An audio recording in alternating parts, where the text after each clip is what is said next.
ইন্ডিয়াতে 250 রুপিতে গরু মাংস বিক্রি হয়, সেটি বাংলাদেশে ধরেন 400 টাকার কাছাকাছি। তো ইন্ডিয়ার প্রেক্ষাপটটা ভিন্ন, যেহেতু তারা মানে সাধারণত গরুর মাংস খায় না, সেখানে আপনার বড় দেশ, সেখানের সাথে তো আমি কম্পেয়ার করলে হবে না।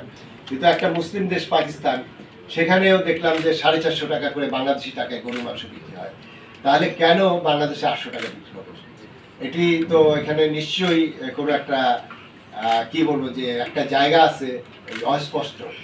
সেই অস্পষ্ট জায়গাগুলো নিয়ে আমরা যেটা করেছিলাম সেমিনারের পরে, আমরা এরপরে কাজ করেছি, আমরা লাইভস্টক মিনিস্ট্রিতে যোগাযোগ করেছি, বাণিজ্য মন্ত্রণালয় থেকে অনেকগুলো করাচ্ছে। এর বাইরে আবার যে আছে, যেটা আমাদের ইম্পোর্ট নির্ভর যে ভ্যাকসিন বা এগুলোর ক্ষেত্রে যদি কোনো ডিউটি থাকে, আমাদের এখানে ভ্যাকসিন উৎপাদনে যদি কোনো প্রোটেকশন দিতে হয়, সেই জিনিসগুলো আরও বিস্তারিত কাজ করার সুযোগ আছে। এখন যে বিষয়টি, সেটি হলো যে আমি এটা বলছি, জুলাই মাসের 30 তারিখে এই মিটিংটা হয়েছিল। আজকে 4 মাস পরে বিশেষ করে আমরা লক্ষ্য করলাম 15 বা 20 দিন ধরে গরুর মাংসটা আপনার দাম পড়ে যাচ্ছে।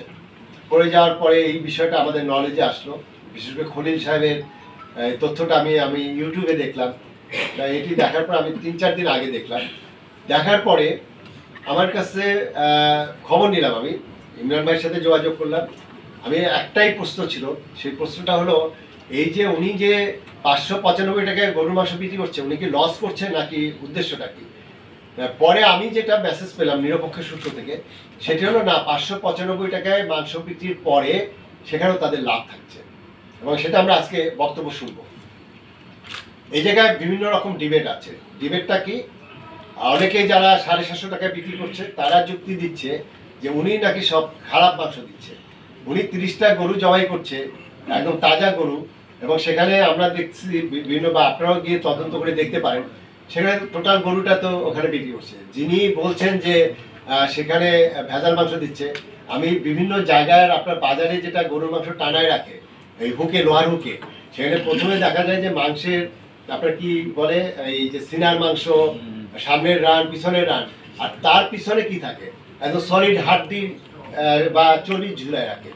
তাহলে যেটাই থাকে, মানে বিভিন্ন রকম থাকে। কিন্তু আমার প্রশ্ন হলো, ওই যে খলিল সাহেব, উনি হলো খালি ভেজাল মাংস বিক্রি করে, আর 750 টাকায় আমি যে মাংসটা কিনছি সেটা একদম মানে সলিড, একদম ওয়ার্ল্ডের বেস্ট কোয়ালিটি। আসলে কি তাই? আসলে তো তা না, ওই একই সোর্স। এখন খলিল সাহেব, ওনার কি আলাদিনের চেরাগ আছে? ওনার কি বিশাল ফার্ম আছে? উনি কি 500 কোটি টাকা নিয়ে আপনার বিশাল ফার্ম করে উনি কি ওই সোর্স থেকে গরু কিনছেন? উনিও যেখান থেকে গরু সোর্স করছেন, ওই গুলশান 2-এর মার্কেটে, অথবা আমাদের এই হাতির পুলে বলেন, বা যেখানে আপনার এই গরুগুলো আসছে প্রথমে, সেই গরুগুলো তো একই সোর্স থেকে আসছে। আমার আজকে মিটিংয়ের মূল উদ্দেশ্য যে কেউ 595 টাকা বিক্রি করছে, কেউ 570-80 টাকা বিক্রি করছে, তাহলে কেন আপনার কালকেও সিএসডিতে বিক্রি হয়েছে 750 টাকা, 720 টাকা, কালকেও জিগাতলায় বিক্রি হয়েছে 750 টাকায়? কেন এই পার্থক্যটা? এই জিনিসটা নিয়েই আমি আজকে এখানে ওপেন করলাম। আমি এতক্ষণ যে কথাগুলো বললাম এখানে আলোচনা হবে, এবং এখানে বিশেষ করে সুপার শপগুলো, আমি জানি না সুপার শপগুলো তো লার্জ স্কেলে বিজনেস করে, তারা যদি বলে যে আমি 680 টাকায় সোর্স করছি, তাহলে এই যে আপনি খলিল সাহেব, এই আপনি খালি সুপার শপে মাংস দেবেন, আর অন্য জায়গায় খুচরা বিক্রি করতে হবে না। আপনি 580 টাকা করে সুপার শপে মাংস দিবেন, এবং সুপার শপ 600 টাকার মধ্যে বিক্রি করবেন। আমার কথা, আমি এটা কেন বলছি, আমরা সুপার শপগুলোতে এটা কিন্তু একটা স্ট্যান্ডার্ড, অর্থাৎ সুপার শপ কিন্তু দাম নিয়ন্ত্রণ করে। আমরা যখন আলুর সিজনে আমরা চেষ্টা করেছি, আমরা কিন্তু 36 টাকা করে আলু বিক্রির চেষ্টা করেছি, এবং হয়েছে 1000 টন আলু আমরা স্বপ্ন, আগোড়া, তারপর চাল ডাল এদেরকে এনে দিয়েছিলাম, এবং তখন কিন্তু আলুর বাজারটা কিছুটা হলেও খুচরা বাজারে কিন্তু 40 টাকায় নেমে আসছিল। পরবর্তীতে আরও অনেক কাহিনী আছে, সেগুলো ভিন্ন বিষয়, যে হিমাগারগুলো পরবর্তীতে আরও মানে এটা আমরা করতে পারি। পরে আলু আমদানিতে বাধ্য করা হলো সরকারকে, যে আলু আমদানির সিদ্ধান্ত নিতে বাধ্য করা হলো।